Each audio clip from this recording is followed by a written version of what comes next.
So we're in our 2 new teaching bays. I'm just going to give you a run through of one of the lessons that we've given this week. So if you haven't seen the technology that we have in this room, watch one of the previous videos and you'll see that we give you a bit of a run through of the equipment that we're using. So come through this way, I'm going to show you what we've got on the screen. So over the weekend we had Shane come through.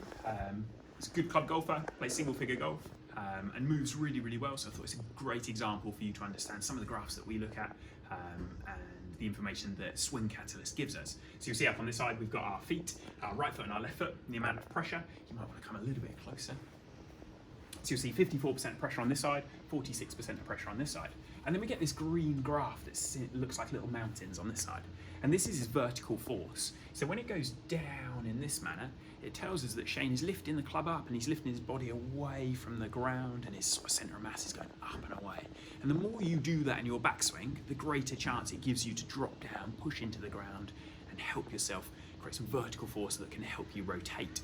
So you'll see that we have a big jump down here. So Shane's really good at getting his centre of mass up and away from the ground. And then he can really push into the ground to help himself turn. So if I give you a little run through of what we have, and it puts numbers on it. So as we start to get to the top of our backswing, Shane's 46% of pressure is almost in touch with the ground. So he's sort of halved his body weight is what it feels like he's pushing.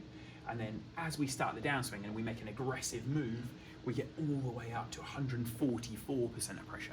So you think Shane, the weight that he is, he's got his whole body weight and then another 44% of pressure pushing into the ground to help him turn with his knees and turn with his hips.